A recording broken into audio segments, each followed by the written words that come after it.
자식들한테.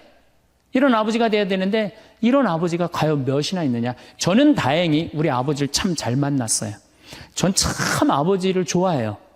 나는 어렸을 때 추억이 아버지하고 매일 토요일 날 일요일만 되면 산에 가갖고 도토리 따고 밤 줍고 또 내가 망보고 아버지가 대추나무 올라가고 막 서리하고 막 이런 거 많이 했어요. 예. 그래갖고 막 걸려갖고 막 대추밭 주인한테 막 욕먹으면 그냥 얘는 누구냐고 그러면 우리 막내 아들이라고 그러면 그냥 막내 아들 데리고 좋은 거 가르쳐 준다고 그냥. 그리고 어렸을 때 아버지하고 추억 중에 웅덩이가 있어. 웅덩이. 거기에 퍼내면 그 미꾸라지. 그 진흙 안에 미꾸라지 그걸 잡아내는 정말 그런 추억들이요. 그러니까 지금도 80이 된 아버지를 보면 행복한 거예요. 그리고 시간만 되면 그 아버지 보러 가고 싶고. 그러니까 이제는 효도는 없어요. 뭐만 남아있어? 사랑만 남아있는 거예요. 추억만 남아있는 거예요. 자식하고 얼마나 좋은 시간을 많이 가졌느냐에 따라서 늙었을 때 안 외롭다는 거예요. 그러니까 늙어서 외로운 거는 자식이 못 돼서가 아니라 누가 싸놓은 업보야? 그렇죠. 그러니까 섭섭할 필요 없어요. 그리고 그들은 어차피 떠나게 돼 있어요. 그렇다면 여러분들 옆에 남아있는 건 누구밖에 없어요? 남편. 그렇죠. 50살에 자식들 떠나면 50부터 100살까지 여러분들 옆에 남아있을 수 있는 유일한 사람은 남편밖에 없어요. 근데 여러분들 그 남편한테 잘해요? 옛날에는요, 부모한테 자식이 전부였어요. 왜 옛날에는 부모한테 자식이 전부였느냐면 20살에 결혼해갖고 내가 40살이 되면은 자식이 20살이 돼요. 그러면은 되게 50살까지 밖에 못 살았어요. 그럼 자식이 몇 년 효도하면 되냐면 10년만 효도하면 돼요. 그러면 알아서 죽어줘 주니까. 그러니까 옛날엔 자식이 부모한테 애절해서 안 애절했어요? 애절했어요. 그리고 20살 먹은 아들이 왜 50살 먹은 부모한테 죽지 말라고 왜 그렇게 손가락 깨물어서 입에 단지해주고 허벅지 살 잘라갖고 울며 불며 죽지 말라고 그랬을까요? 20살 된 이 아들은 동생이 17살, 14살, 11살, 8살, 5살, 2살 동생이 줄줄이 있는 거야. 근데 엄마 아빠가 지금 죽으면 이거 누가 키워야 돼? 자기가 키워야 되니까 죽지 말라고 그러는 거예요. 바깥 사람 바깥에서 돈 벌다 죽었어요. 근데 이게 의술이 좋고 영양이 좋고 고생을 안 하다 보니까 바깥 사람이 50이 넘어도 안 죽는 거야. 안 죽어갖고 직장에서 쫓겨나갖고 집안에 들어와서 안 사람이 돼버려요. 딱 안방에 이제 들어앉아 있는 거죠. 예. 근데 집안에 들어와갖고 부인 일을 도와주면 좋은데 도와줘요, 안 도와줘요? 안 도와주고 그냥 할 일 없으니까 마누라 하는 일 챙겨내, 안 챙겨내요? 챙겨내죠? 이게 미치는 거지, 그때부터. 젊었을 때는 맛있는 거 차려놓고 여보 일찍 들어와. 그래도 생전 안 들어오더니 이제 50 넘어서면 굳이 집에 안 들어와도 되는데 때 따라 철 따라 집에 들어오네. 그러니까 여러분들이 자식들 품에 안하고 키울 때는 외로운지 몰라요. 그렇죠? 근데 자식 떠나고 나면은 체인징 파트너를 해요. 이쁜 자식은 떠나고 쭈글쭈글한 남편이 돌아오는 거야. 그런데 50부터 110살까지 살려면은 젊었을 때 같이 여행 다니는 추억도 있어야 되고 젊었을 때 사랑도 쌓여 있어야지 50 넘어갔고 100살까지 그 추억 먹고 살 거 아니에요. 근데 그런 추억이 하나도 없어. 그 50 넘어갖고 와갖고 그냥 잔소리만 하고 그냥 그러면은 그 남편이 싫은 거예요. 그러니까 서로 한 집에 살지만은 각방 따로 쓰고 외롭게 사는 거죠. 여자는 언제 행복하냐면 남편이 자기 살림을 도와줄 때 행복하다고 그러더라고요. 내 얘기를 듣고 어떤 형제님이 17년 동안 설거지 할 생각을 한 번도 안 했대. 17년 동안. 그래갖고 이제 내 얘기를 듣고 이제 자기도 이제 해봐야 되겠다. 그렇게 생각을 하고 저녁에 여보 당신 반찬하냐고 애쓰고 밥하냐고 애썼으니까 내가 설거지 해줄게. 앉아서 텔레비 봐. 그랬더니 부인이 그러더래요. 2번 청소하게 하지 설거지하게 하지 말고 그냥 가만히 있으라고 그러더래요. 황창현 신부님의 행복특강 지금 바로 시작하겠습니다. 영상이 마음에 드신다면 구독, 좋아요, 알림 설정 부탁드립니다. 어머니를 양로원에 몰래 버린 정신나간 며느리의 사연도 함께 들으시면 좋겠습니다. 참 예수님, 지난주에 이어서 계속 외로움에 대한 얘기를 하고 있습니다. 우리 인간들은 사실은 사랑이 없을 때 외롭죠. 근데 여러분들, 자식이 부모를 사랑하는 게 클까요? 부모가 자식을 사랑하는 게 클까요? 제가 다녀보면요, 다 부모가 자식을 사랑하는 게 크다고 착각하고 있어요. 근데 3살, 4살, 5살 때만 해더라도 누가 더 부모를 사랑하느냐면 자식이 더 부모를 사랑한대요. 왜냐하면 여러분들 3살, 4살, 5살 된 아이들은 누구밖에 없어요? 엄마밖에 없잖아요. 그래갖고 그냥 엄마 치마 붙잡고 그냥 온 데를 다 따라다니잖아요. 근데 엄마는 그때 아이 모임에도 나가야 되고 그냥 여기저기 다녀야 되는데 그냥 딸, 아들이 그냥 계속 매달려 있으면 귀찮아요, 안 귀찮아요? 귀찮을 때 있죠? 그래서 한마디 해도 얜 잠도 없냐고, 좀 가서 좀 자라고. 그래도 그냥 계속. 그러니까 아이가 엄마 아빠를 너무너무 좋아해. 엄마 아빠하고 같이 있고 싶어. 근데 누가 밀어내기 시작하냐면 부모가 밀어내기 시작하는 거예요. 언제까지 밀어내냐면 초등학교 6학년 때까지 계속 밀어내요. 그리고 공부 못한다고 구박까지 해. 밀어내는 것도 모자라서. 그럼 중학교 올라가면 그때부터는 누가 싫어하기 시작해요? 자식이 싫어하기 시작해요. 그래갖고 엄마 아빠를 거절하기 시작해. 근데 엄마 아빠는 똑같은 마음이야. 사랑하는 건 똑같아. 그렇죠? 근데 중학교 올라가면 이놈이 나를 거절하니까 굉장히 섭섭하죠. 그런데 10년 동안 밀어낸 걸 생각해야죠. 10년 동안 같이 아이가 놀아달라고 그럴 때 놀아주고, 뭐 매달릴 때 같이 안아주고, 눈 마주쳐주고, 대화해주고, 얘기 들어줬으면은 중학교 올라도 걔는 엄마 아빠 안 미워해요. 그런데 3살서부터 계속 귀찮다고 그러고 자라고 그러고 그냥 뭐 또 때리고 막 공부 못하면 뭐 그냥 네가 그냥 내가 널 낳고 미역국을 끓여 먹고 내가 한심하다 그러고, 그리고 중학교 올라가고 자식이 엄마 막 째려보고 신경질을 보고 소리 지르면은 그땐 당황스러운 거예요. 그래서 그런 착각을 하지 마시라는 거예요. 자식이 여러분들을 거절하게 되는 데는 누가 기여를 하는 거예요? 여러분들이 기여를 하는 거예요. 제가 신학교 때 부제 때 매스컴 세미나라는 걸 했는데, 그때 어떤 자매가 와갖고 정말 내 눈물을 찔끔 나게 하는 강의를 한 적이 있어요. 이 자매가 아들이 셋 있었대요.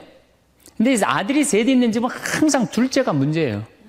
첫째는 첫째라고 잘해주고 막내는 막내라고 잘해주죠. 그렇죠? 둘째는 항상 소외의식을 느껴요. 항상 피해의식을 느낀다고요. 우리 집에도 아들이 셋 있는데 큰아들은 내가 봐도 저 어머니 아버지가 왜 이해가 안 될 정도로 큰아들한테 잘했어요. 잘못해도 다 감싸 안아주고. 이게 큰아들은 대접받는 거죠. 저는 우리 집 막내였는데 저는 정말로 사랑을 많이 받고 자랐어요. 전 중고등학교 다닐 때 내가 신발을 빨아본 적이 없어요. 형들이 다 빨아줬어요. 왜 빨아줬느냐면 안 빨아주면 어머니 아버지가 혼냈으니까, 막내 신발 빨게 한다고. 그래갖고 그냥 우리 집이 이제 제사를 지내도, 우리 집이 이제 아버님이 장손이라 1년에 어렸을 때 13번, 14번 제사를 지냈어요. 제사를 지내면은 제일 탐나는 게 제사상에 문어다리가 제일 맛있잖아요. 그런데 그냥 큰아들은 큰아들이라고 챙겨주고 막내는 막내라고 알아서 해주는데 둘째 형은 문어다리 차지가 안 가는 거예요. 그래갖고 이제 제사 끝나고 나면 이제 고시리 한다고 그러잖아요. 귀신 마중 나가면은 우리 식구들은 다 나가는데 둘째만 안 따라 나가는 거예요. 왜 안 따라 나가냐면 문어다리 훔치려고. 자기가 훔치지 않으면은 자기 챙겨줄 사람 아무도 없잖아요. 우리 둘째 형은 제사가 지나고 일주일이 지나도 2주일이 지나도 문어다리 물고 다녀요. 자기 어디다 감춰놨는지 모르는데. 그래갖고 제가 지금 얼마 전에 한 2년 전인가 설날 집에를 갔어요. 마침 설날은 제사를 지내니까 가갖고 물어봤어요. 아직도 둘째 형 문어다리 훔치느냐고. 그랬더니 형하고 누나가 오늘도 문어다리가 없어졌다는 거예요. 그거 훔친 거지. 그러니까 50이 돼서도 그 어렸을 때 자기가 소외된 거, 피해의식을 보상받고 싶은 거예요. 이 집에 이제 아들이 이제 중학교 3학년, 초등학교 6학년, 초등학교 3학년 세 아이가 있었대요. 근데 마침 그날은 초등학교 6학년 둘째 아들만 집에 있었대요. 그래서 이 자매님이 남편한테 여보, 둘째 아이 좀 데리고 목욕탕에 들어가서 목욕 좀 시키라고. 그래갖고 뭐 아빠도 뭐 집에 있으니까 둘째 아들 이제 목욕을 시킨다고 목욕탕에 들어갔대요. 근데 5분이 지났는데 남편이 얼굴이 새빨개져갖고 막 뛰쳐나왔대. 옷도 제대로 안 입고.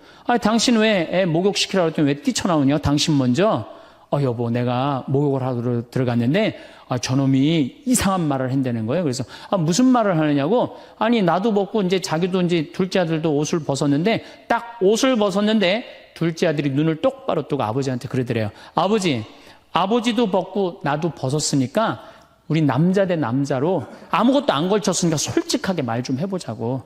그래서 이놈은 무슨 얘기를 하느냐. 아니 초등학교 6학년 놈이 딱 빨개 벗고 아버지도 벗고 나도 벗었으니까 우리 솔직하게 얘기 좀 해보자고 그러니까 얼마나 당황스러워요.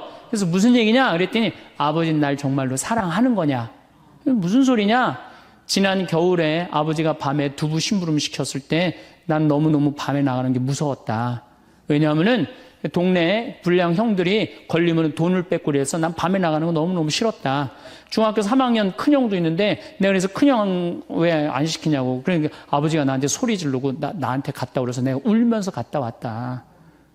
내가 그렇게 무서운데 얼마나 내가 서러웠는지 알았느냐. 그 아버지 나 사랑하는 거냐. 내가 그렇게 마음고생하는 걸 아냐. 뭐 아버지 할 말 없지. 또 아니 내가 구두 닦았을 땐 한 번도 칭찬도 안 하는데 막내가 아버지 구두 닦으면 그렇게 좋아하고 칭찬하고 500원도 주고 그러는데 왜 나는 한 번도 그런 적이 없느냐. 그리고 우리 아들 셋이서 인사할 때 잘 다녀오시라고 그럴 때 내 머리 쓰다듬은 좀 있냐.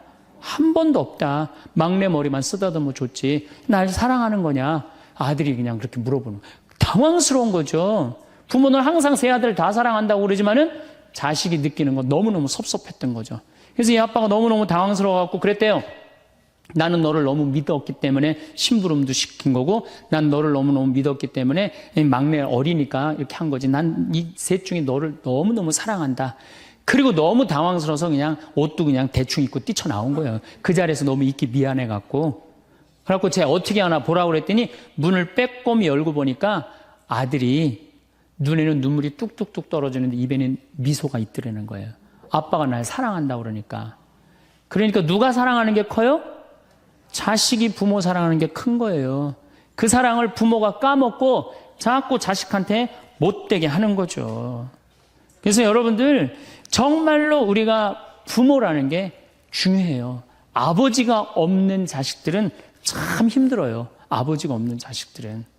여러분들 그 삼국 통일을 한 궁예, 왕건, 견우, 후백제 거기에 궁예 얘기를 좀 할게요. 궁예가요. 뭐 역사적으로 뭐 확실하진 않지만 47대나 48대 경문왕 아들이었대요. 이 셋 중에 제일 난 사람이에요. 왕건은 귀족 아들이고 견우는 평민 아들이야. 근데 궁예는 왕의 아들이었어요. 근데 아버지 없이 자랍니다. 아버지 없이 자라요. 아버지 없이 자라는 사람들은요. 심리학자들이 얘기를 하기에 1살서부터 3살 때까지 가장 중요하대요. 이때 아버지 엄마가 안아주고 뽀뽀해주고 엄마 아빠라고 그럴 때 격려해주고 기저귀 갈아주고 이럴 때 아이들은 뭐가 생기느냐 하면 신뢰심이 생긴대요. 세상은 믿을 만한 데다. 그리고 그냥 아이가 막 걸을 때 옆에서 박수 쳐주고 걸음 뛸 때 그럼 아이들이요 그 굉장히 심리적으로 안정감을 준다는 거예요.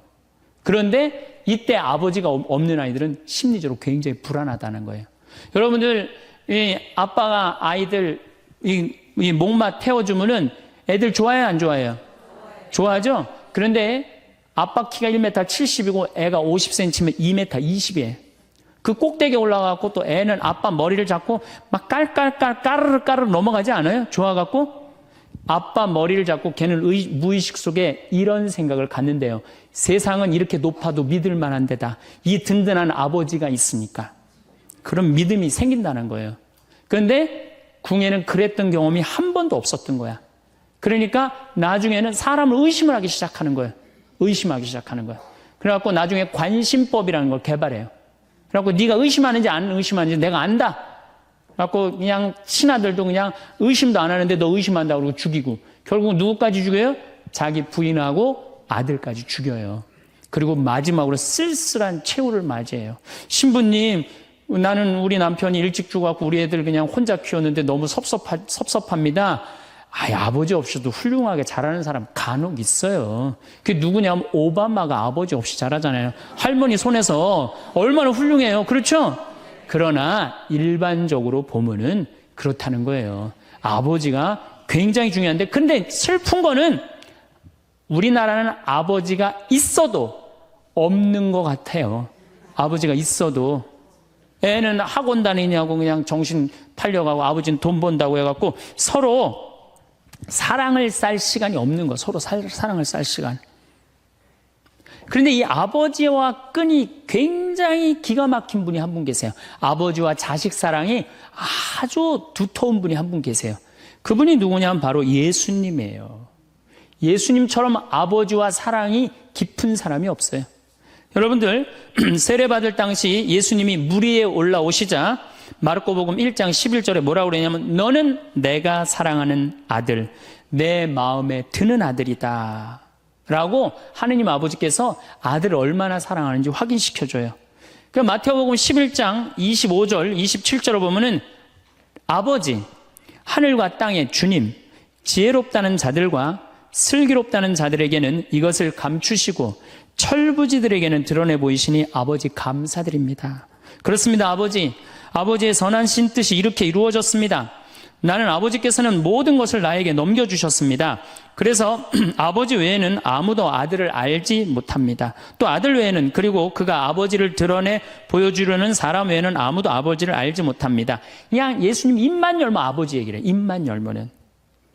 또 하느님 아버지도 아들한테 각별한 사랑을 해. 거룩한 변모 마태복음 17장 보면은 이렇게 얘기해요. 이는 내가 사랑하는 아들, 내 마음에 드는 아들이니 너희는 그의 말을 들어라. 그러니까 예수님도 아버지를 사랑하고 아버지 하느님도 누구를 사랑해요? 예수. 그러니까 하늘에 새도 보금자리가 있고 여우도 굴이 있지만 사람의 아들은 머리 둘 곳조차 없다라고 굉장히 고독하셨음에도 불구하고 그 고독을 누구 때문에 극복했을까요? 하느님 아버지와 철저한 사랑의 끈으로 그걸 극복한 거예요. 여러분들 자식들이 세상 살아가기 힘들다 하더라도 그 든든한 아버지가 있는 자식들은요, 극복해 나가요. 든든한 아버지가 있는 자식들은. 또 요한복음 17장 하느님 아버지와 얼마나 깊은 사랑으로 묶여 있는지 잘 보여주는 구절이 있어요. 아버지, 세상이 생기기 전에 제가 아버지 앞에서 누리던 그 영광으로 이제 다시 아버지 앞에서 저를 영광스럽게 해주십시오. 그리고 이어서 이렇게 말씀하십니다. 아버지께서 제 안에 계시고 제가 아버지 안에 있듯이 그들도 우리 안에 있게 해주십시오. 난 이 구절을 보면요, 가슴이 떨려요. 여러분들 자식 중에 아버지한테 아버지 안에 내가 있고 내 안에 아버지가 있어, 이렇게 말하는 자식들이 있어요?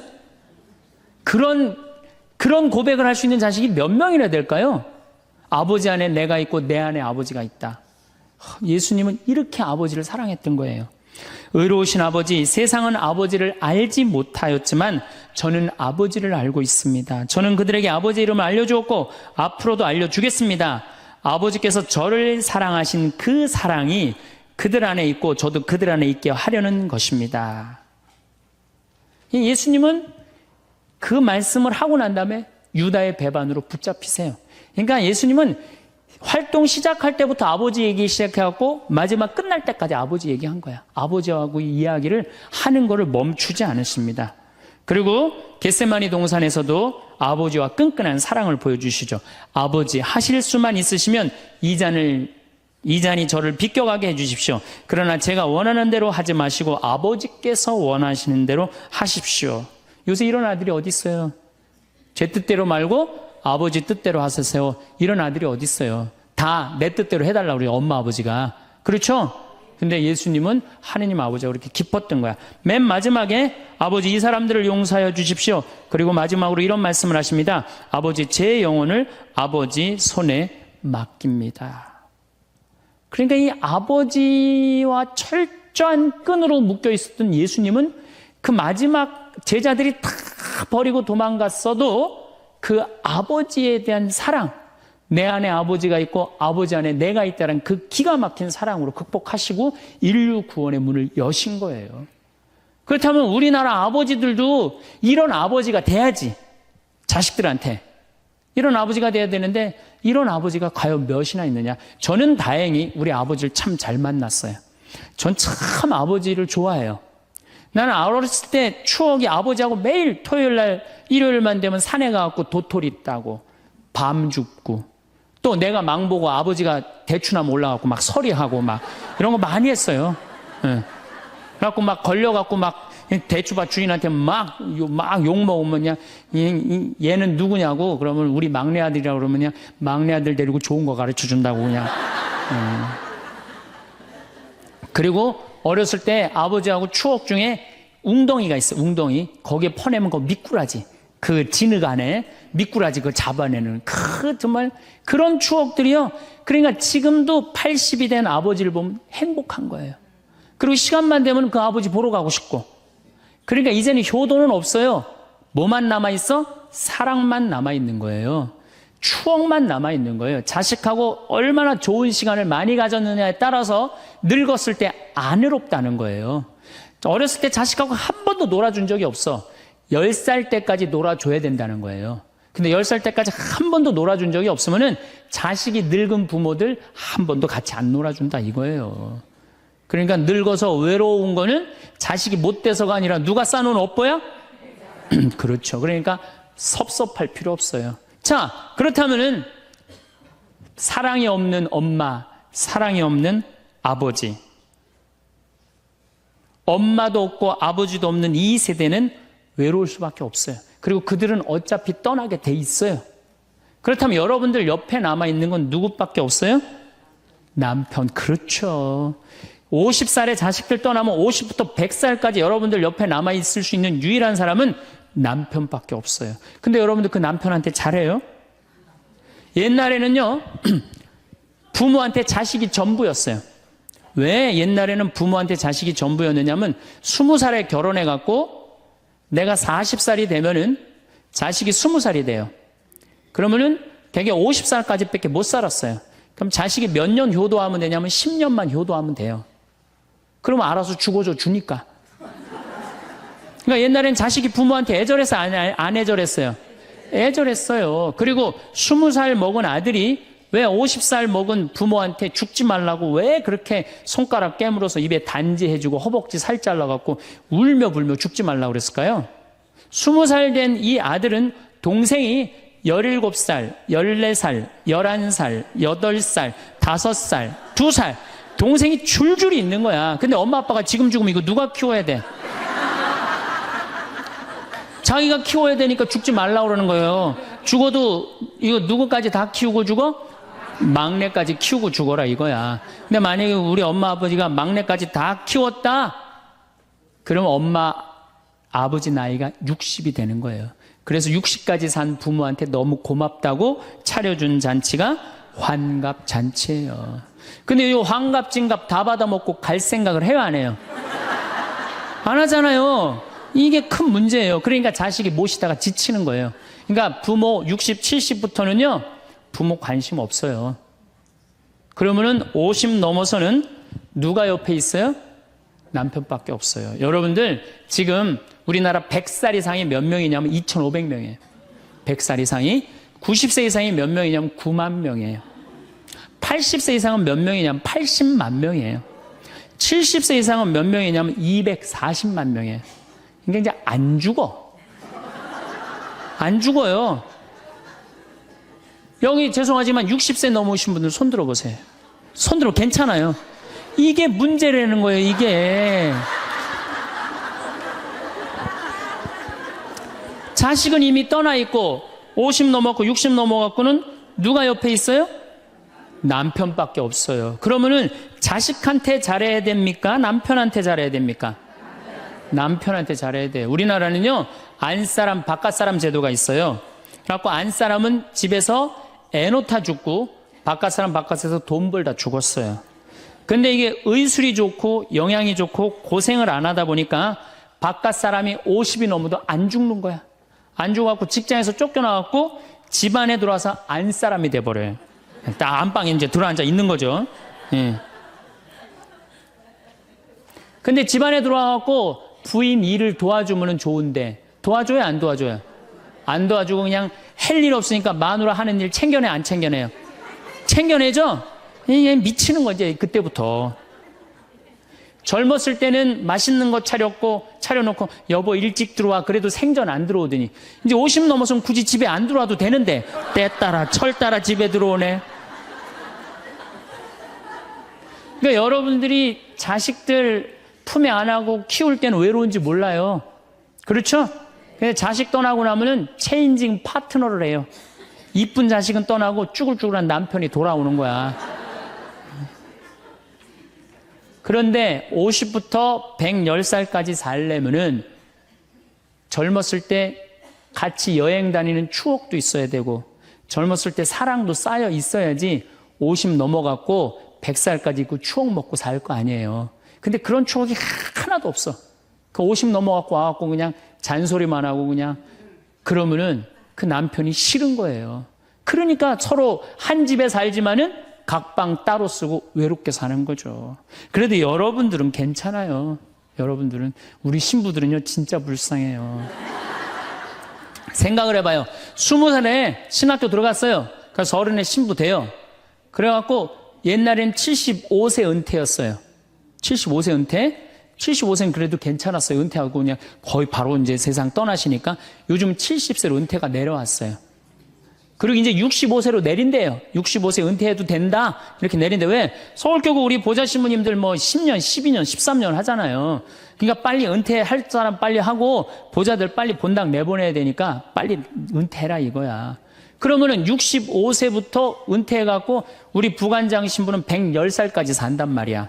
그러면은 20살에 신학교 들어갖고 65세까지 45년 혼자 살아. 그래갖고 65세 은퇴해갖고 110살까지 또 혼자 살아. 45년, 90년 혼자 사는 거야. 그래서 나는 우리 신부님들 은퇴시키는 거 반대하는 신부예요. 65세 은퇴시켜갖고 다시 보좌 신부로 발령을 내라. 보좌 신부로 발령을 내갖고, 아니 고해성사 듣게 하면 되잖아요. 아, 얼마나 여러분들 속에 있는 얘기하고 싶은 거 많아요. 그렇죠? 아, 그럼 고해성사 듣게 하고, 또 굳이 신부님들 65세 넘어가고 강론 안 해도 돼요. 미사 없는 강론하게 하면 되잖아. 강론하라 그러면 또 헨소리 또 하고 헨소리 또 하고 그러실 수 있으니까 얼마나 좋아. 차라리 65세에 은퇴시킬 거면 아예 60에 은퇴를 시켜서 장가를 그냥 보내라. 늙어선 좀 안 외롭게. 농담이에요, 농담. 우리보다는 여러분들이 훨씬 덜 외롭다는 거예요. 그렇지 않아요? 여러분들 남편도 있고 자식도 있고 손자도 있잖아요. 그러면 그 소중한 사람들한테 사랑하면서 살아야지. 우린 사랑할 사람도 없는데 여러분 사랑할 사람이 있잖아요. 그럼 조금만 내가 잘하면 되는데 그게 안 되는 거예요. 우리나라 여자들이요, 이 세상이 너무너무 여자 살기 좋은 세상이 돼갖고 여자들이 지금 뭐가 뭔지도 모르고 살아요. 집에서 남편들, 여러분들 남편들이 200만 원, 300만 원 벌어갖고 돈 갖다 주잖아요. 여러분들 길 지나가다 보면은 여러분들 10,000원 주는 사람 있어요? 지나가는 남자가? 없죠? 남편은 200만 원, 300만 원 한 달 뼈 빠지게 갖고 갖다 주잖아요. 그럼 잘해줘야 될 거 아니야. 그렇지 않아요? 그것도 1, 2년 갖다 준 것도 아니고 20년, 30년 갖다 줬으면 잘해줘야 될 거 아니야. 근데 집에서 그런 기가 막힌 남편 왕대접 해줘요? 개 다음으로 대접해. 개 다음으로. 집에 마누라 자식 먹여 살린다고 이마가 땅바닥에 닿도록 인사하고 다니는 거예요. 여러분들 남편들 다 나가면 그래요. 그럼 집에서 왕대접 해줘야 될 거 아니야. 집에서도 왕대접 못 받아, 직장에서도 왕대접 못 받아. 어디 가면 왕대접 받아요? 룸사롱 가면 왕대접 받아요. 룸사롱 가면은 막 그냥 가슴이 볼랑말랑한 옷 입고 그냥 여자들이 그냥 허벅지 뜯어진 치마 입고 그냥 머리도 그냥 생머리 싹 하고 그냥 사장님 오셨느냐고 그냥 팔짱도 끼고 그냥 술도 따라주고 그냥 또 그냥 안주 드시라고 그냥 땅콩 오징어 말아갖고 입에 막 넣어주고. 아, 얼마나. 그러니까 30만 원, 40만 원 쓰는 게 안 아까운 거예요. 대한민국의 룸사롱으로 남자를 몰아내는 건 누가 몰아내는 거냐? 여자들이 난 몰아낸다고 생각해요. 여자들이. 마누라라는 게 아침에 출근할 때 보면 막 사자머리를 해갖고 막 귀신 눈을 해갖고 그냥 여보 다녀와 그냥 다녀오게 하고 난 다음에 다녀오라고 그래야지. 예쁘게 차려입고 문 입구에서 여보 다녀와. 그러면 내가 이렇게 이쁜 마누라 있는 집에 돌아와야 돼. 그런 마음으로 나가서 일할 거 아니야. 사자머리 밥도 제대로 안 챙겨주고 그냥 다녀오라고 그러면. 또 대한민국 남자들은 또 착해요. 또 다녀오랜다고 저녁에 여보 나 다녀왔어. 예. 근데 아직도 그냥 사자머리를 하고 그냥 텔레비 보고 앉아있으면 어느 남자가 집에 들어가고 싶겠어요. 그렇지 않겠어요? 그래서요, 사람은요, 부부는요, 사는 맛이 있어야 돼요. 사는 맛이. 50이 넘으면요, 남자가 테스토스테론은 없고 에스트로겐만 있어요. 여성 호르몬이 자꾸 나와요. 그래서 성적인 능력이 사라져요. 성적인 능력이 사라지니까 50 넘은 남자들은 무슨 낙으로 사느냐면 먹는 낙으로 사는 거예요. 먹는 낙으로. 그냥 50만 되면 말하는 거 좋아하고 먹는 거 좋아한단 말이야. 근데 이 남자는 50이 넘으면 먹는 걸 좋아하는데 50이 넘은 여자는 이 세상에서 제일 하기 싫은 게 밥이야, 밥.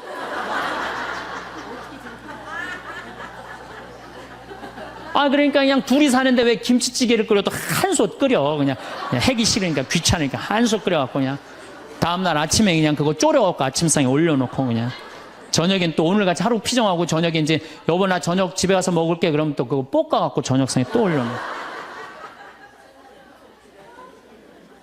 좀 회도 떠갖고 예? 여기 가깝잖아요. 회시장 가갖고 우럭 회 맛있잖아요. 매운탕도 떠갖고 소주도 한 병 사고 그래갖고 그냥 허벅지 트어진 치마 이브닝 드레스도 하나 딱 입고 저녁에 남편 들어오면 여보 이거 내가 한 거야 딱 술 따라주면 남자가 얼마나 살맛이 나요. 사는 맛 나지 않겠어요? 예, 좀 신선로도 좀 해갖고 탁 하고 짜장면도 좀 만들어주고 베트남 국수도 좀 해서 주고 요즘 뭐 또 순대 또 그냥 유명한 데 많잖아요. 전화하면 택배로 다 보내주잖아요. 순대도 탁 썰어갖고 그냥 간 썰어갖고 그냥 소주 한 잔 탁 하고 신부님 무슨 돈으로 그런 걸 합니까? 애 휴학시키고 자식은 무슨 자식이야. 지금 누구밖에 없어요? 부부밖에 없어요. 애 휴학시키고 그렇게 하세요. 신부님 난 휴학시킬 자식이 없는데 집 잡혀요. 나이 드신 분들은 은행에 가고 집 잡혀가고 다 쓰세요. 자식 물려줄 생각하지 말고. 예. 그래야지 사는 맛으로 사는 거 아니에요. 그리고 부부는 사는 맛으로도 살아야지만 사는 멋으로도 살아야 돼. 사는 멋이 있다. 멋있게 살아야 될 거 아니에요. 근데 나는 제일 가슴 아픈 우리 자매님들이 어떤 분들이냐면은 자기를 꾸미지 않는 분들이에요. 이쁘게 좀 이쁜 옷도 사 입고 그래야 되는데 생전 자기가 무슨 군인이야? 집에 있어도 파마를 해도 꼭 철모 뒤집어 쓴 거 딱 1년 내내 풀어지지도 않는 거 쓰고 앉아갖고 그냥 생전 그냥 마누라라는 게 그냥 맵시 있는 옷 한 번 제대로 입지도 않고 그럼 남편이 사는 맛이 있어요? 사는 멋이 있어요? 좀 꾸며야죠, 본인이. 예쁜 옷도 좀 사서 입고, 좀 브릿지도 좀 넣었다가, 머리도 그냥 생머리도 했다가, 이쪽으로도 묶었다가, 저쪽으로도 묶었다가, 어느 날 좀 틀어도 올리고, 이래야지 그냥 남자가 사는 맛도 있고, 사는 멋도 있을 거 아니에요. 생전 그냥, 옷도 그냥, 신부님 맵시가 있어야지 옷을 사 입죠. 그러면 좀 살도 좀 빼시고 그냥 이건 벤지 엉덩이지 구분도 안 되는 그냥 몸매를 가지고 그냥 몸빼바지만 계속 짚고 이 집에 있으면은 어느 남자가 집에서 가고 싶어요. 본인을 꾸미시라는 거예요. 그래서 남자는요 사는 맛도 있고 사는 멋도 있는 거 멋도 있어야 돼요. 그래서 예쁜 옷 남편도 좀 꾸며주고 남편도 좀 나비 넥타이도 좀 하고 남자가 50이 넘으면요 제가 지난 미국에 한번 강의를 갔는데 너무 멋있는 부부를 봤어요. 남편이 한 60쯤 돼 보이는데 식사를 같이 하려고 그러는데 남편이 살짝 머리가 벗겨졌더라고요. 근데 부인이 사각모를 탁 차에 하더라고요. 남편을 바깥에서 만났는데 딱 했는데 부인이 여보 이거 써 탁 씌워주는데 너무 멋있더라고요. 여러분들 앞 백화점에 가갖고 남편 좀 사각모도 좀 멋있는 거 좀 중절모도 멋있는 거 사서 탁 씌우면 얼마나 좋아. 그렇지 않아요? 옷도 이제 50이 넘으면요 단색을 입어야 돼요. 노란색을 입든지 초록색을 입든지 아니면 빨간색을 입든지 그래야지 좀 젊어 보이는데 이거는 그냥 김치국물 떨어져도 안 보이는 체크무늬 사서 입혀갖고 그냥 1년 내내 빨아주지도 않고 그냥 맛도 없고 멋도 없는 거죠. 그래서 좀 무슨 돈으로 애 휴학시키고 자식은 무슨 자식이에요. 여러분들 이제 50이 넘어가갖고요. 여러분들의 유일한 동반자는 누구밖에 없다? 남편밖에 없다. 그럼 남편한테 잘해줘야죠. 50이 넘으면 또 남자들도 문제는 문제예요. 이 남자는 50이 넘어가면 친구가 없어져요. 오로지 방에만 있는 거 집에만. 근데 여자는 바뀌어 또 성격이 바뀌고 50이 넘으면 친구가 너무 많아. 그냥 맨날 만나러 나가야 되는데 그냥 이 남자고 여자고 이제 서로 힘든 거죠. 또 그냥 50, 60 넘은 남자들은 씻지도 않아. 그냥 냄새 나고 그냥 이러니까 그냥 남편 옆에 가까이 가기도 싫은 거죠. 예. 근데 이 부부가요, 서로 애인같이 살아야 돼요. 우리 자매님들 자기를 애인같이 꾸며야 돼요. 그러니까 언제든지 집에서도 깔끔하고 예쁘게 차려입으면 남자가 기분이 좋잖아요. 집도 좀 화분도 좀 예쁜 거 좀 해놓고 여행도 좀 다니고 둘이 공연도 좀 가고 극장도 좀 보러 다니고 이래야지 그냥 사는 맛도 나고 사는 멋도 날 거 아니에요. 그래서 제발 좀 성지순례 좀 가세요. 제가 여러분들한테 꼭 부탁하고 싶은 거는 옛날에 중세시대는요, 성제 집 다 팔아 갖고 갔어요. 다 팔아서 그냥 예루살렘 가는 걸로 끝나는 거예요. 거기서 죽어도 여한이 없다고. 그러니까 여러분들도 예수님 어제 복음에 자케오 얘기 나왔죠? 그 예리고 얼마나 좋아요. 그리고 그냥 갈릴레아도 좀 호수도 가보고 얼마나 좋아요. 신부님 무슨 돈으로? 휴학시키고 그 돈이면 충분해요. 한번 갔다 오면은요, 신앙이 틀려지거든요. 성주순례도 가고. 제가 지난 9월인가 작년 9월에 성주순례를 한 40분 하고 갔다 왔는데 어떤 형제님이 70 먹은 형제님이 기가 막힌 말씀을 하시더라고요. 무슨 말씀을 하시냐면은 내 강의를 듣고 집을 잡혀서 왔대요. 근데 가만히 생각을 해보니까 집은 은행에 잡히면 대출을 해준대요. 은행에 잡히면 대출해주잖아요. 근데 나이는 대출해주는 데가 아무 데도 없대요. 여러분들 누가 나이 대출해줘? 한 살이라도 더 먹기 전에, 다리에 힘 풀리기 전에 갔다 오셔요. 그리고 내가 성주순례를 가면은 너무 행복해하는 거, 자매님들이. 그래갖고 나는 은혜 받아갖고 성제 갖고 그냥 성령을 충만히 받아갖고 10일 동안 저렇게 행복하고 그냥 은총에 그냥 가득한 줄 알았더니 12일 동안 밥을 안 하잖아, 밥을.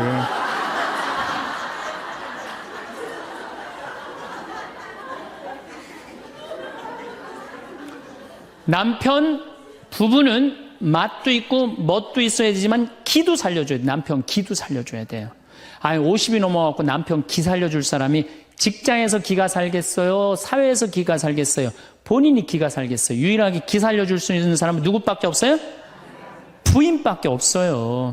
부부가 50이 넘으면요, 자식들 떠나고 둘만 덩그랗게 집에 남아서 50년을 같이 살아야 돼요. 말을 정말로 남편 즐거운 말, 남편 좋은 말, 우리 남편 아직도 알통 튼튼하다. 우리 남편 아직도 어깨가 그냥 대유평 평야 같다. 이런 말 해주는 게 중요한 거예요. 그런데 그냥 말을 진짜 못해. 내가 2000년 역사상 말 진짜 못하는 놈 한 놈 알고 있어요. 어떤 놈 진짜 말 못하느냐면은 십자가상 예수님 십자가 위에 매달렸을 때 왼편의 강도. 진짜 말 못하는 놈이에요, 그 놈. 이제 십자가 매달렸어. 너무 아파. 자기도 이제 죽기 일보 직전이고 옆에 구세주라는 사람도 옆에 있단 말이야. 그러니까 그냥 이 사람이 막 분이 치밀었나 봐요. 야, 네가 무슨 구세주냐? 네가 구세주라면 너도 살리고 나도 살려봐라. 너도 죽는 주제에 무슨 구세주냐? 막 욕을 해댄 거예요. 그러니까 예수님이 그냥 매달려갖고 아파 죽겠는데 이놈이 이상한 소리 하니까 대꾸도 안 해요. 대꾸도 안 해. 성서 보면은 그냥 가만히 계세요. 근데 내가 2000년 역사상 진짜 말 잘하는 사람 한 사람 알고 있어요. 그게 누구냐면 오른편 강도예요. 얼마나 말을 잘하느냐면은 그렇게 얘기를 하니까 이 왼편에 있는 강도 혼내요.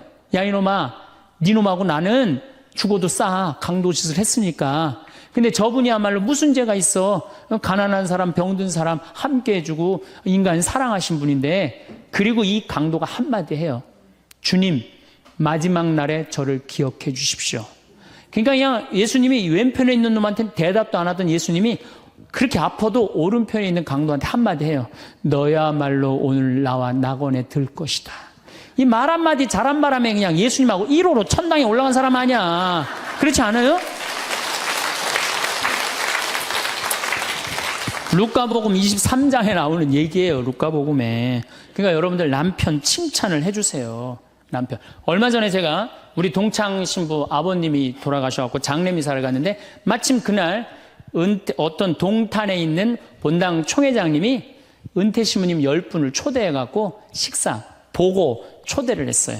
부인이 보고 요리를 할 줄 알아갖고. 그래갖고 이제 그 집에 가고 보고를 먹는데, 신부님들, 은퇴 신부님들 보니까 머리가 다 벗겨진 거야, 다. 머리가 다 벗겨져갖고 있더라고요. 근데 내가 그날 마침 이제 장례미사를 해갖고 우리 주교님을 뵀는데 우리 주교님은 그래도 머리가 많이 나셔갖고 모자를 앞에다 쓰신 거야. 그래갖고 참 보기가 좋더라고요. 주교님이 아주 얼굴이 하얀이 선비같이 생기셨거든요. 그래서 내가 저녁 먹으면서 아유 신부님들은 이렇게 머리가 벗겨졌는데 우리 주교님은 아직도 머리가 나셔갖고 모자를 앞에다 쓰는데 참 보기 좋더라고. 그랬더니 은퇴 신부님 10분이 황 신부 주교님한테 가갖고 아이 샴푸 뭐 쓰는지 좀 알아봐 달라고 막 그러더라고요. 그런데 우리 식사를 한 총회장님, 그 동탄의 총회장님이 신부님, 저는 40부터 머리가 완전히 벗겨졌는데 한 번도 머리 벗겨진 것 때문에 스트레스 받은 적이 없다는 거예요. 그게 무슨 소리냐? 그랬더니 자기 부인이 40에 본당 3억 임원이었는데 3억회를 하고 집에 들어오면 막 짜증을 내고 들어온대요. 그 문을 열고 딱 한다는 부인이 첫 입을 열어서 하는 소리가 답답해 죽을 뻔했다고. 여보 3억회가 그렇게 답답해? 그러면 그 부인이 그런데 여보 나는 3억회를 하는데 60이 먹은 그 본당의 회장님들이 머리가 빽빽하게 꽉 차 있으면은 그 머리를 보고 회의를 하면 가슴이 답답하다는 거야. 그리고 이제 자기 남편을 보고 머리가 완전히 대머리인 남편을 보고 한마디 한대요. 이제야 가슴이 뻥 뚫린다고. 이게 얼마나 남편을 기를 살려주는 말이에요. 그렇지 않아요? 그러니까 여자는 맛도 있고 멋도 있고 누구 기도 살려줘? 남편 기도 살려줘야 되는 거예요. 부처님은요 7종류의 아내가 있다고 그래요. 첫째, 남편을 죽이는 아내가 있대요. 더러운 마음을 가지고 남편에 대한 사랑이 없고 남편을 업신여기는 아내. 아내가 권력 있으면 남편이 모든 것을 참고 침묵하기 때문에 그 참느냐고 빨리 죽는데요. 남편을 죽이는 아내가 있대요. 두 번째는 도둑과 같은 아내가 있대. 남편이 힘들게 돈 벌어 갖고 오면은 그거 그냥 막 써갖고 그냥 살림살이 엉망으로 하는 아내. 도둑과 같은 아내. 셋째, 주인과 같은 아내. 주인 행세하는 거죠. 그래갖고 그냥 자기는 일 안 하고 남편 막 시키는 주인과 같은 아내가 있고. 그 다음에 네 번째는 어머니와 같은 아내가 있대요. 항상 남편을 사랑하며 자식 대하는 것처럼 남편을 보호해주는 아내가 있대요. 그 다음에 누이 동생과 같은 아내. 남편을 섬기기를 다하고 자매와 같은 귀여움을 떨고 애교를 떠는 그런 누이 동생과 같은 오빠 오빠 하면서 그런 아내가 있다는 거예요. 그 다음에 친구 같은 아내가 있다는 거예요. 직장에서 마치고 피곤해서 돌아오면은 남편을 반가이 맞이해주고 술 한잔을 하면서 하루를 이야기를 나누는 친구 같은 아내. 그 다음에 이건 시대에 좀 안 맞지만은 종과 같은 아내, 남편을 극진히 섬기는 아내가 있다는 거예요. 여러분들이 7번째 중에 몇 번째에 들어가세요?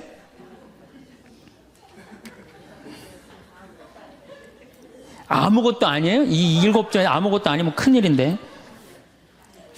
근데 우리나라 남자들도 문제예요. 사실은 이 부인한테 참 잘해야 되거든요. 자기 믿고 따라온 사람이 얼마나 귀하게 해야 돼. 근데 우리나라 남자들 참 부인한테 말 못해요. 정말 이쁘다고 말 한마디 해주면 얼마나 좋아. 여자는요 1년 365일 365가지 방법으로 이쁘다는 소리를 듣고 싶어 한대요. 오늘같이 이렇게 태양이 찬란한 날은 여보 저 찬란한 태양처럼 당신 오늘 너무 이뻐. 그리고 비가 촉촉하게 오면 여보 당신 촉촉한 비처럼 이뻐. 어떤 방법을 써서라도 이쁘다는 말하면 여자는 행복하다는 거예요. 그리고 요리를 해주면 맛있다고 먹으면은 김치찌개 이렇게 맛있는 김치찌개 먹을 수 있는 사람은 세상은 나 하나밖에 없다고. 이렇게 정말로 이런 말을 해줘야 되는데 생전 뭐 맛있다 맛없다 그런 말 안 하면은 여자가 밥할 맛 나겠어요? 안 나죠? 그럼요. 그리고 한 30년 밥 얻어먹었으면 이제 설거지는 해야지. 그렇게 얻어먹었으면 설거지는 해야지. 양심 있는 거 아니야? 그렇지 않아요? 여자는 언제 행복하냐면 남편이 자기 살림을 도와줄 때 행복하다고 그러더라고요. 내 얘기를 듣고 어떤 형제님이 17년 동안 설거지 할 생각을 한 번도 안 했대. 17년 동안. 그래갖고 이제 내 얘기를 듣고 이제 자기도 이제 해봐야 되겠다. 그렇게 생각을 하고 저녁에 여보 당신 반찬하냐고 애쓰고 밥하냐고 애썼으니까 내가 설거지 해줄게. 앉아서 텔레비 봐. 그랬더니 부인이 그러더래요. 2번 청소하게 하지 설거지하게 하지 말고 그냥 가만히 있으라고 그러더래요. 그래서 이 남편이 그랬대요. 아니야, 내가 오늘 해보고 싶어서 그래. 그리고 설거지를 했대요. 그리고 이제 그 형제는 미사해설하러 성당에 갔는데 메시지가 왔대요. 여보, 나는 오늘 당신이 한 설거지 지금 다시 하고 있어. 하지만은 오늘처럼 행복한 날은 없어. 17년 결혼 생활 중에 오늘처럼 행복한 날은 없어. 고마워. 내 살림살이를 도와줘서. 그 메시지를 형제님이 나한테 보냈어요. 신부님, 요 조그만 거 이렇게 행복할 수 있는데 내가 왜 이제까지 안 했는지 모르겠다고. 그러니까 우리 정말 부인한테, 정말로 자매님들한테 서비스 해줘야 돼. 이제는 서로를 사랑해야 돼요. 서로를 사랑하고 아껴줘야 돼요. 근데 우리나라 남자들이 얼마나 말을 못하냐면 이게 진짜로 있었던 일이에요. 65살 먹은 형제님이 꿈을 잘 꾼 거야. 그래갖고 로또를 산 거야, 금요일 날. 그래갖고 그냥 가슴이 부풀은 거야. 왜 부인한테 막 자랑을 한 거야. 내가 꿈을 꿨는데 이거 오늘 된다. 그리고 보통 꿈이 아니다. 막 돼지가 막 수천 마리 왔다 갔다 한 꿈을 꿨는지. 그래갖고 그냥 막 들떠 있는 거야. 그러니까 부인이 콧소리로 한마디 한 거야. 여보, 그 로또 되면 당신 그 돈 뭐 할 거야? 그랬더니 남자가 정색을 하고 그러더래요. 내가 이 로또 되면은 온 세상 사람한테 다 나눠줘도 당신한테는 한 푼도 안 줄 거야. 아니, 아직 된 로또도 아닌데. 당첨되고 난 다음에 그러면 몰라도 당첨도 안 됐는데. 귀양 이렇게 말하면 얼마나 좋아요. 여보, 당신 평생 나한테 시집 와갖고 고생만 했는데 내가 로또 되면 내가 당신 다 줄게. 쓰고 싶은 대로 다 써. 아니, 당첨도 안 된 로또인데. 그렇게 말하면 얼마나 기분이라도 좋아요. 근데 그냥 내가 온 세상 사람한테 다 나눠줘도 당신한테 한 푼도 안 줄 거야. 이게 할 말이에요. 근데 우리나라 남자들이 이런다고요.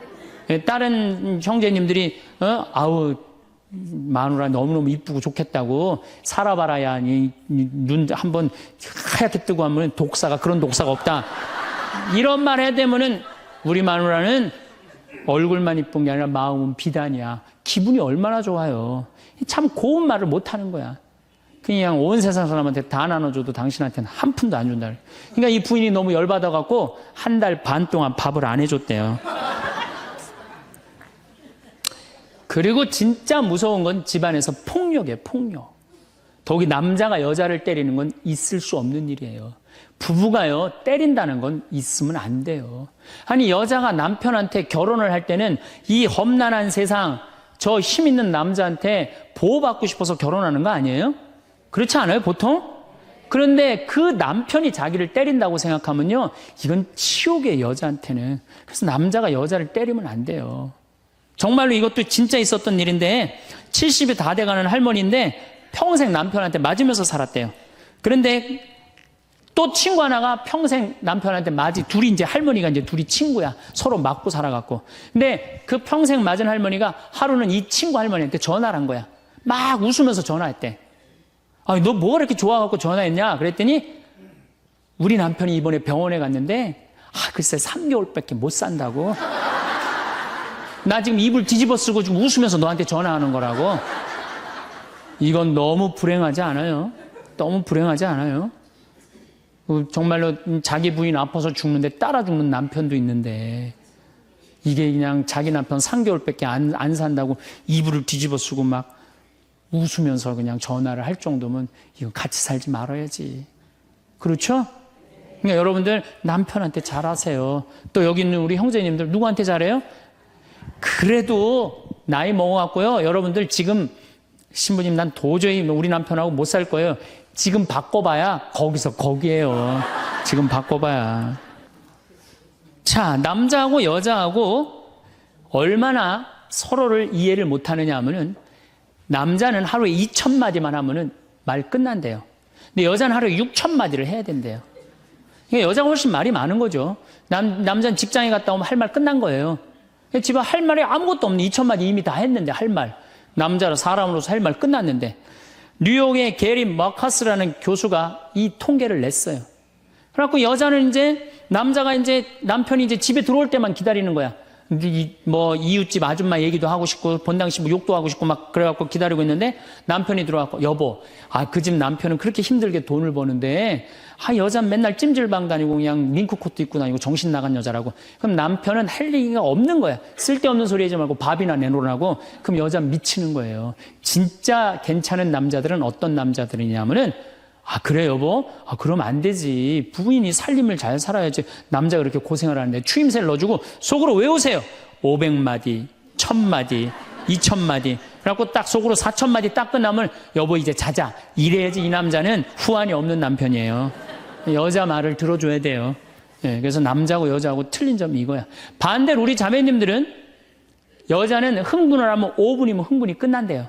그래갖고 막 장보러 들어와갖고 막 욕을 5분만 하면은 아무 일도 없었던 듯이 부엌에 들어가고 콩나물도 따고 멸치 대가리도 딴대요. 아무 일도 없었던 듯이. 근데 남자는 5분 동안 바가지 긁을 동안 가만히 있는데요.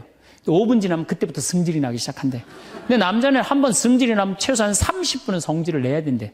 그래갖고 5분 지나고 나갖고 이제 그때부터 이제 여자는 마음이 착 가라앉은 상태에서 저녁 준비를 하는데 그때부터 남자는 이제 거실에서 소리 지르는 거야. 내가 말이야, 뭘 잘못했다고 네가 맨날 그러냐고 막 소리 지르면 마음이 가라앉은 여자가 나와서 남자 불을 질러요, 속에다가.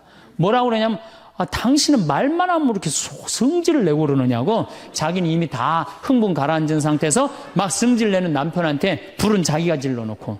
그러면 안 된다는 얘기죠. 30분 동안 길길이 뛰게 놔두란 얘기예요. 승질을 건드려 놨으면은. 어쨌든 우리가 이 인생을 외롭게 살고 싶지 않다면은 부부가 사랑하는 수밖에 없어요. 그래야만이 우리 인생이 풍요로워요. 더욱이 여러분들 노년 50년, 60년 부부밖에 없어요. 훈련하면 된대요. 그 부부 사랑 훈련하는 그 많은 책자를 읽어보면요. 그 서로 훈련이 안 돼 있어서 그렇지 훈련하면 서로 사랑한대요. 그리고 외롭지 않다는 거예요. 다음 시간에는 이제 정말로 그렇다면 구체적으로 우리가 외롭지 않는 방법에 대해서 이야기를 나누도록 하겠습니다. 감사합니다. 평온했던 가족의 일상은 갑작스러운 소식으로 얼음장처럼 굳어졌습니다. 홍정자 할머니의 목소리는 떨리는 갈대처럼 흔들렸습니다. 성우야, 이 일을 어쩌냐? 너희 아버지가 쓰러지셨어. 작은 아들의 눈은 놀란 사슴처럼 커졌습니다. 갑자기 이게 어떻게 된 거예요? 큰 아들은 거센 바람에 부러진 나무 마냥 힘없이 대답했습니다. 의사 선생님 말로는 심장마비이신 것 같대. 어머니 모시고 먼저 가 있어. 작은 아들은 결심한 듯 말했습니다. 하지만 막내딸의 목소리는 불안했습니다. 오빠, 앞으로 엄마 어떡할 거야? 아버지도 안 계신데. 큰 아들의 마음은 방향을 잃었습니다. 하도 갑작스러워서 어떻게 하는 게 좋을지 모르겠다. 큰 며느리는 단호했습니다. 어떡하긴요, 혼자 사셔야죠. 아직 정정하시잖아요. 막내딸의 말은 겨울바람에 흔들리는 마른 나뭇가지처럼 쓸쓸했습니다. 내일 모레 칠순이 정정해요. 노인들은 언제 어떻게 될지 모르는 거예요. 큰 며느리의 대답은 냉정했습니다. 아가씨, 무슨 말씀을 그렇게 극단적으로 해요? 어쨌든 이참에 엄마 모실 생각하세요. 막내딸은 절박했습니다. 큰 며느리는 마음의 문을 닫은 듯 무감정하게 대꾸했습니다. 갑자기 모시라는 건 좀 곤란하죠. 각자 생활이 있는데. 작은 며느리가 제안했습니다. 그래요. 우선은 혼자 사시라고 하고 자주 가보면 되잖아요. 얼마나 자주요? 한 달에 한 번이요? 막내딸의 목소리는 격앙돼 있었습니다. 큰 며느리의 대답은 차가운 겨울 바람처럼 날카로웠습니다. 그렇게 어머니 걱정이 되면 아가씨가 모시면 되잖아요. 댁으로 모셔가면 될 거 아니에요? 뭐라고요? 작은 아들은 분위기를 전환시키려 노력했습니다. 네 말도 잘 알았으니까 좀 진정해. 형이랑 나랑 잘 해결할 테니까 너무 걱정 말고. 큰 아들은 어머니를 바라보며 물었습니다. 정말 혼자서 괜찮으시겠어요? 차라리 저희 집에 며칠 와 계시겠어요? 작은 아들의 제안은 찬바람 속에서 피어난 따뜻한 봄날 같았습니다. 홍정자 할머니는 말했습니다. 걱정 마라. 난 여기가 제일 편하다. 내 걱정들 말고 얼른 가서 쉬어라. 큰 아들은 마지막으로 당부했습니다. 그럼 무슨 일 있으면 바로 전화하세요. 저희 집 여기서 가까우니까 금방 달려올게요. 작은 아들의 말은 봄비처럼 따스했습니다. 홍정자 할머니는 다들 가라며 그들을 배웅했습니다. 가족의 따뜻한 사랑과 걱정이 할머니의 마음을 어루만지며 그들은 각자의 길을 가면서도 하나의 마음으로 어머니를 품에 안고 있었습니다. 홍정자 할머니는 자신이 힘들 때마다 아들들에게 수시로 전화를 걸었습니다. 그러나 그 전화는 사회생활을 하는 아들들에게 부담이 되기 시작했습니다. 큰 아들에게 걸려온 전화는 어머니의 외로움과 불안을 담고 있었습니다. 큰일 났어. 얼른 집에 좀 와봐라. 누가 자꾸 집에 찾아오는 것 같아. 어머니의 목소리는 겨울바람에 휩싸인 나뭇가지처럼 떨렸습니다. 큰 아들은 어머니의 불안을 달래주기 위해 서둘러 집으로 향했습니다. 그러나 도착한 그를 기다리고 있던 것은 신문 배달원을 낯선 방문객으로 착각한 할머니의 오해였습니다. 둘째 아들에게 걸려온 전화는 거실등이 나갔는데 내가 갈아보려다가 그만 삐끗해서 넘어졌지 뭐니. 둘째 아들은 걱정이 가득한 마음을 안고 어머니의 곁으로 달려갔습니다. 힘들었지만 아버지가 돌아가신 것을 생각해 기꺼이 들어드릴 수밖에 없었습니다. 하지만 어머니의 다음 요청은 둘째 며느리에게까지 이르렀습니다. 변기가 막혀 물이 넘칠 지경이었습니다. 어머니, 사람 부르세요. 뭐가 꽉 막힌 것 같은데 제가 이걸 어떻게 뚫어요? 어머니와 며느리 사이에는 빙판 같은 오해와 답답함이 쌓여갔습니다. 결국 홍정자 할머니는 더 이상 혼자 살기 어렵다고 느꼈습니다. 내가 사는 이 집을 처분해서 살림을 합치면 어떨까 하는데 그 순간 둘째 며느리와 둘째 아들은 어머니의 집 시세를 알아보며 적극적으로 할머니를 모시기로 마음먹었습니다. 집 전세금 뺀 돈과 어머니의 집을 합쳐 새로운 보금자리를 마련하기로 한 그들의 결정은 긴 겨울을 지나 꽃이 피는 봄날의 약속처럼 희망찼습니다. 힘들어도 해야지. 둘째 며느리의 말은 할머니를 모실 생각에 답답했던 가족들에게 큰 힘이 되었습니다. 큰 아들 부부와 둘째 아들 부부는 어머니의 집에 모였습니다. 서로의 안부를 묻는 그들의 마음속에는 한편으로 걱정의 무게가 가득 차 있었습니다. 어머니의 거처 이야기가 오늘의 주제였습니다. 첫째 며느리가 욕심 가득한 얼굴로 말했습니다. 더 이상 어머니를 혼자 계시게 하면 안 될 것 같아요. 그래서 말인데요. 이이가 큰 아들이니까 저희가 모실게요. 그러나 둘째 며느리는 확신에 찬 목소리로 대답했습니다. 하루 종일 빈집에서 집 지킬 일 있어요? 저희가 모실게요. 아직 우리 혁이가 어리니까 손주 재롱도 좀 보시고요. 어머니의 목소리는 가을 노을처럼 서글프면서도 따뜻했습니다. 나도 종일 혼자 있는 거 정말 못하겠다.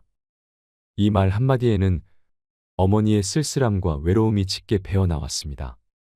둘째 며느리는 다시 한번 확신에 찬 목소리로 말했습니다.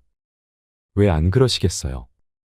저희 집에 오시면 그런 걱정은 절대 없어요, 어머니. 홍정자 할머니는 결국 둘째네에서 살기로 했습니다. 그럼 둘째네에서 살지 뭐. 어머니의 말에는 미안함과 동시에 새로운 시작에 대한 기대가 섞여 있었습니다. 첫째 아들과 둘째 아들은 어머니의 결정을 존중했습니다. 첫째 아들은 걱정스러운 목소리로 괜찮으시겠어요, 어머니라고 물었고, 둘째 아들은 걱정 마, 형. 열심히 모신다니까 하면서 대답했습니다. 그들의 대화는 겨울 밤의 별빛처럼 조용했지만 서로를 향한 따뜻한 마음이 깃들어 있었습니다. 그렇게 홍정자 할머니는 둘째 아들 부부네 집으로 옮겼습니다. 하지만 이 결정은 둘째 며느리와 어머니 사이에 예상치 못한 갈등의 씨앗이 되었습니다.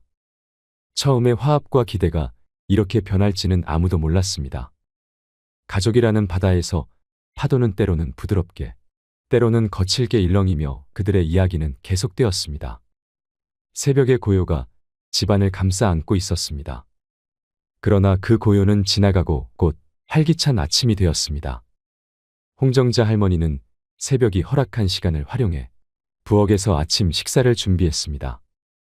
그녀의 손놀림은 여명을 깨우는 태양처럼 따스했고 그 마음은 가족을 향한 사랑으로 가득 찼습니다. 이게 무슨 소리야? 둘째 며느리의 목소리가 희미한 빛 속에서 퍼져나왔습니다. 어머니, 언제 이걸 차리셨어요? 둘째 아들의 목소리는 감탄과 놀라움이 섞였습니다.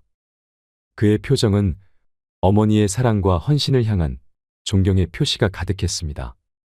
홍정자 할머니는 담담히 대답했습니다. 늙으면 원래 아침잠이 없다. 너 좋아하는 달래 된장찌개 끓였어. 식기 전에 어여먹고 나가. 그녀는 가족을 위해 자신의 시간을 아낌없이 바쳤습니다. 둘째 며느리는 조심스럽게 말을 이었습니다. 이 사람 원래 아침밥 잘 안 먹어요. 어머니의 대답은 확고했습니다. 내가 내 아들을 모를까봐. 그녀의 목소리는 오랜 시간 동안 자식을 키워온 자신감과 확신으로 가득 찼습니다. 둘째 며느리의 얼굴에는 당황스럽고 못마땅한 표정이 역력했습니다. 그녀의 마음 속에는 부딪히는 파도처럼 좋은 감정과 싫은 감정이 충돌했습니다. 그날 홍정자 할머니는 빨래에 대해 이야기하며 아니 양말이랑 속옷을 어떻게 같이 세탁기에 돌려. 그녀의 목소리는 바람처럼 단호했습니다. 며느리도 이에 지지 않고 한마디 했습니다. 요즘 세제들 워낙 살균 기능이 좋아서 괜찮아요. 그들의 대화는 겨울철 얼어붙은 강물처럼 서로 다른 생각과 방식으로 인해 흐름이 멈춘 듯 했습니다.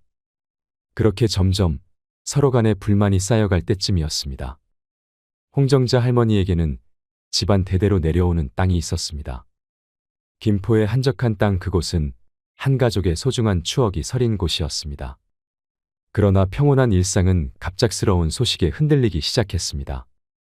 둘째 아들의 전화 한 통이 가족의 삶을 소용돌이 속으로 밀어넣었습니다. 여보세요? 뭐라고요? 김포 땅이 담보로 넘어갔다고. 둘째 아들의 목소리는 믿기지 않는다는 듯 떨렸습니다. 막내딸의 박서방이 가족의 땅을 담보로 급전을 빌린 것이었습니다. 마치 태풍이 불어닥친 듯 가족은 순식간에 혼란에 휩싸였습니다. 어머니, 대체 이게 무슨 말이에요? 둘째 며느리의 목소리는 불안과 분노가 섞인 채로 터져나왔습니다. 홍정자 할머니는 어리둥절한 표정으로 답했습니다. 나는 그저 박서방이 하도 급하다고 하여 서류에 도장을 찍어준 것뿐이다. 그녀의 목소리는 흔들렸습니다. 둘째 아들은 분노로 이를 갈았습니다. 박서방, 이 자식을 그냥. 그의 말은 끝까지 이어지지 못했습니다. 둘째 며느리는 답답한 마음에 전화를 걸어보지만 막내딸은 전화를 받지 않았습니다. 박서방이 분명히 한두 달만 융통하면 된다고 했는데 어머니의 목소리는 희망을 찾으려 애쓰는 듯 했지만 둘째 며느리는 현실을 직시했습니다. 어머님, 그걸 믿으세요? 아가씨네 벌써 도망가고 없다고요. 그녀의 말에 홍정자 할머니는 뒷목을 잡고 쓰러졌습니다. 어머니 왜 이러세요? 어머니, 갑자기 쓰러지시면 안 돼요. 둘째 아들의 절규는 병원 복도를 울렸습니다. 의사는 차분한 목소리로 진단을 전달했습니다. 뇌출혈입니다. 다행히 혈관의 일부만 손실된 상태인데요. 그래도 부분적 마비는 불가피할 것 같습니다. 가족은 어머니의 병상을 둘러싸고 서로를 위로했습니다. 그렇게 병원을 퇴원한 홍정자 할머니는 둘째 아들의 집으로 다시 갔습니다. 아픈 어머니를 돌보기 위해 간병인을 부르기로 결정했습니다.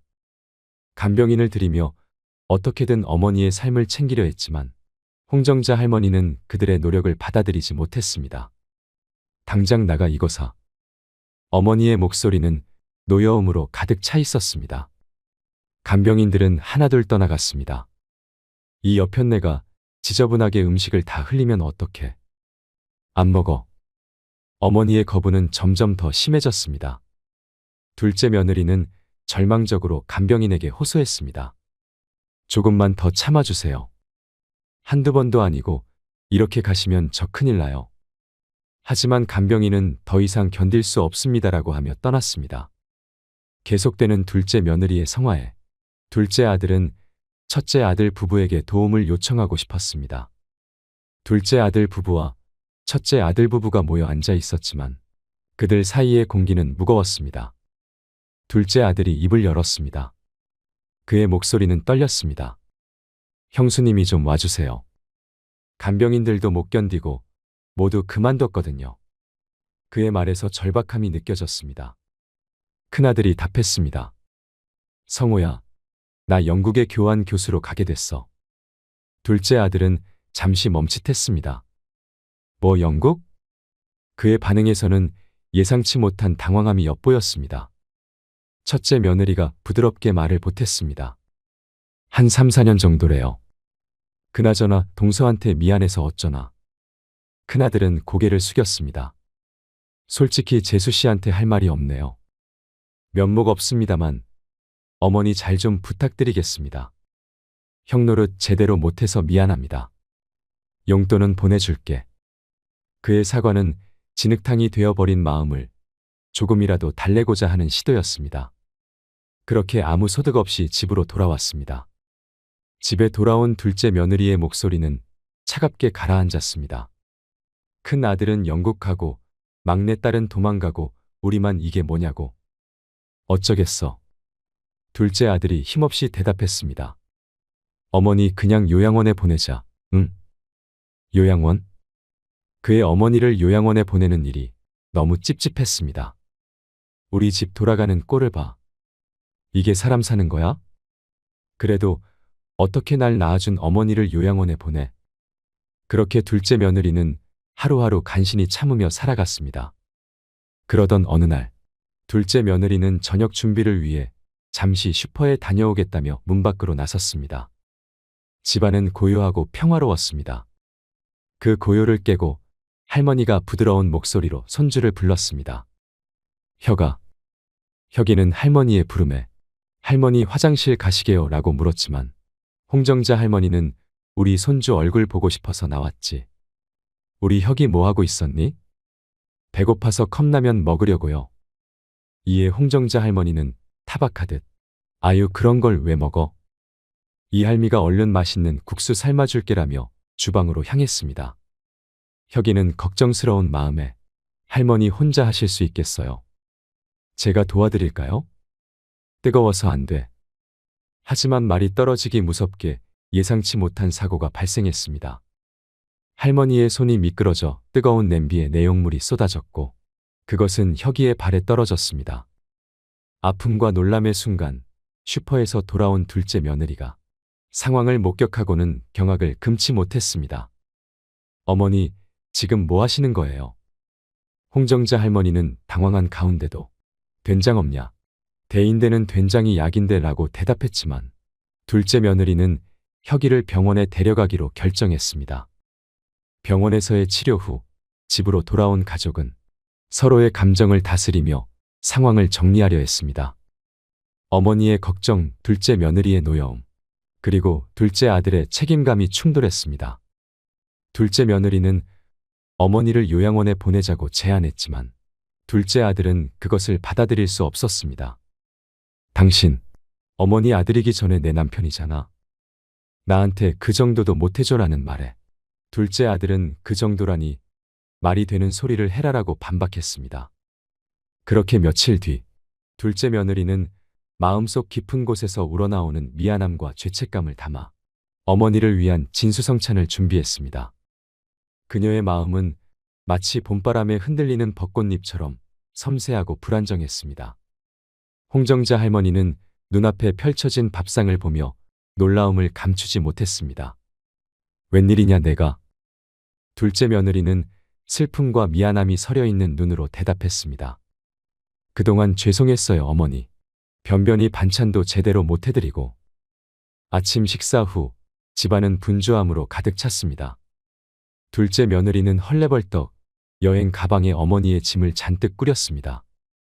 어머니의 물음에 둘째 며느리는 당황한 듯 그러나 결연한 목소리로 대답했습니다. 어머니랑 같이 여행 가려고요. 봄도 되고 했는데 하루 종일 집에 갇혀서 답답할 것 같아서요. 그러나 그 여행의 목적지는 어머니가 예상치 못한 곳이었습니다. 요양원 앞에 도착했을 때 둘째 며느리의 말은 너무 냉정하고 차가웠습니다. 죄송해요 어머니, 요양원이에요. 어쩜 그렇게 자기 생각만 하세요. 자식들을 위해서 좀 양보하시면 안 돼요. 어머니의 분노와 두려움이 폭풍처럼 몰아쳤습니다. 차 돌려 당장 집에 가자. 인연이 내가 지금 시어미를 강제로 버리겠다는 거냐. 그러나 둘째 며느리는 그 폭풍 속에서도 한 점의 빛처럼 단호했습니다. 네 맞아요. 할머니가 핸드폰을 찾으려 했으나 이미 둘째 며느리가 손을 썼습니다. 이 순간 어머니의 간청은 겨울 끝자락의 마지막 눈송이처럼 애처로웠습니다. 내가 다 잘못했으니까 제발 집에 가자. 나 여기서 살기 싫어. 그러나 둘째 며느리의 결심은 굳건했습니다. 전 어머니랑 같이 사는 게 싫어요. 다른 집 며느리들은 어떨지 몰라도 전 늙으신 어머니 병수발 더는 죽어도 못하겠다고요. 저녁에 둘째 아들이 집에 왔습니다. 둘째 아들은 할머니가 집에 없는 것이 의아해 물어봤습니다. 어떻게 된 거야? 어머니 어디 가셨어? 당신 설마 진짜 요양원에 모신 거야? 그녀의 대답은 단호했습니다. 그래. 당신 미쳤어? 둘째 아들의 목소리는 놀람과 분노로 가득 찼습니다. 어떻게 이럴 수가 있어? 당신 엄마니까. 우리 엄마 아니고 당신 엄마니까. 그 순간 둘째 아들의 손이 둘째 며느리의 뺨을 시원하게 후려쳤습니다. 왜 때려? 뭘 잘했다고 되레 큰 소리야. 둘째 아들의 목소리는 더욱 높아졌습니다. 난 어머니 며느리기 전에 애 엄마고 당신 마누라야. 근데 내가 왜 모든 걸 버리고 어머니 수발을 들어야 해? 왜? 둘째 아들은 어머니를 요양원에 모신 행위만큼은 용서할 수 없다고 선언했습니다. 당신 마음 이해 못하는 거 아니야. 하지만 강제로 어머니를 요양원에 모신 건 절대 용서 못해. 빨리 말해. 어머니 어디에 모셨어? 어디야? 하지만 둘째 며느리는 거부했습니다. 싫어, 절대 말 못해. 결국 둘째 아들은 어머니의 위치를 알아내고 요양원으로 달려갔습니다. 그곳에서 그는 믿을 수 없는 장면을 목격했습니다. 어머니의 상태가 심각했고 의사는 이미 뇌 손상이 있었다며 마음의 준비를 하라고 했습니다. 막내딸이 도착해 상황을 물었습니다. 오빠, 이게 도대체 어떻게 된 일이야? 둘째 아들은 면목이 없는지 그저 고개만 떨구고 있었습니다. 언니, 우리 엄마 모시기가 그렇게 싫었어요. 어떻게 시어머니를 강제로 요양원에 집어넣어요? 사람이 어떻게 그럴 수가 있냐고요? 둘째 며느리도 지지 않았습니다. 그러는 아가씨는 그동안 뭐하다 이제 오세요? 어머니 처음에 김포 땅 날아가서 충격에 쓰러지신 거잖아요. 기막혀.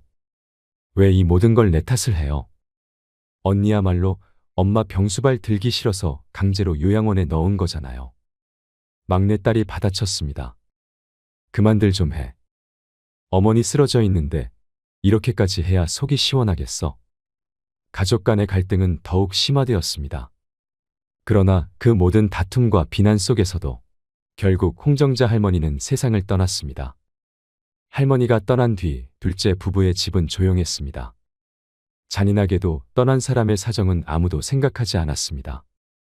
아니, 생각하고 싶지 않았을지도 모릅니다. 그러던 어느 날 둘째 며느리가 결단을 내렸습니다. 앞으로 이 방은 우리 혁이 공부 방으로 하면 되겠다, 그치? 그녀의 눈길이 아들 혁이에게로 향했을 때 그는 종이 위에 열중하여 무언가를 그리고 있었습니다. 근데 우리 아들, 뭐 그리는 거야? 며느리의 질문에 혁이는 눈을 빛내며 답했습니다. 20년 후 내 모습이에요.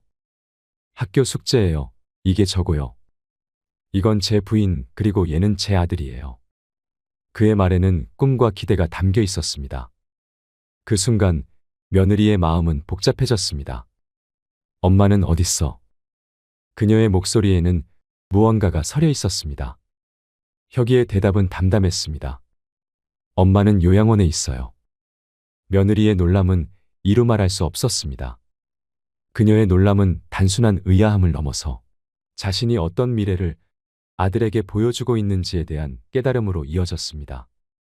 혁이는 설명을 덧붙였습니다. 엄마도 할머니 요양원에 보냈잖아요. 늙으면 요양원에 가는 거 아니에요? 그의 말에는 어린이 특유의 순진함과 논리가 담겨 있었습니다. 그 순간 둘째 며느리의 마음에는 무거운 짐이 내려앉았습니다. 그녀는 자신의 행동이 아들에게 어떤 미래를 그리게 만들었는지, 그리고 그 미래가 과연 자신이 원하는 것인지 생각할 뿐이었습니다. 아들 몰래 시어머니를 양로원에 버린 며느리의 이야기가 어떠셨나요? 이 이야기가 실제 사연이라는 것이 마음을 더 씁쓸하게 만드는 것 같습니다. 우리는 왜 누구나 늙는다는 사실을 왜 모를까요? 늘 겸허한 마음으로 노인을 공경하고 노년을 준비해 가야겠습니다. 마지막으로 제가 좋아하는 글을 읽어드리겠습니다. 요양원에 들어간 어느 할머니가 남긴 편지입니다. 열심히 살 때는 세월이 총알 같다 하고 화살 같다 하건만 할 일 없고 쇠하니 세월 가지 않는다 한탄하시더이다. 정신 맑으면 무엇하리요? 자식 많은들 무엇하리요? 보고품만 더하더이다. 차라리 정신 놓아버린 저 할머니처럼 세월이 가는지 자식이 왔다 가는지 애지중지하던 자식을 보아도 몰라보시고 그리움도 사랑도 다 기억에서 지워버렸으니 그저 천진난만하게도 하루 세끼 주는 밥과 간식만이 유일한 낙이더이다. 자식 10여 남매 있으면 무엇하리요? 이 한 몸 거할 곳 없더이다. 아들, 딸, 자식들 유명 인사면 무엇하리요? 이 한 몸 갈 곳 없어 여기까지 흘러왔더이다. 허리띠 졸라매고 최고 학벌 자랑하며 고생도 보람으로 알고 자식 뒷바라지 했던들 무엇하리요? 작디작은 이 한 몸 자식 아닌 사람 손에 매인 것을 인생 종착역인 이곳까지가 멀고도 험하였으리. 종착역에 벗은 많으나 마음 나눌 곳 없어 외롭더이다. 앞을 못 보는 사람, 듣지 못하는 사람 속에 맑은 정신은 더 외롭더이다. 치매로 정신을 망각함은 차라리 고통에서 벗어나는 유일한 방법인지도 모르겠구나. 몸 쇠하고 정신 맑으면 무엇하리요? 괴로움만 더한 것을. 가는 마당의 야속함도 사랑도 그리움도 추억도 정신에서 모두 내려놓으니 차라리 마음이 홀가분할 뿐. 모진 비바람 다 지나간 조용히 흐르는 저 호수 같은 잔잔한 마음으로 돌아갈 뿐인 것을. 이상으로 책틀맨이었습니다. 지혜를 쌓는 당신의 오늘이 아름답습니다. 더 좋은 영상으로 찾아뵙겠습니다.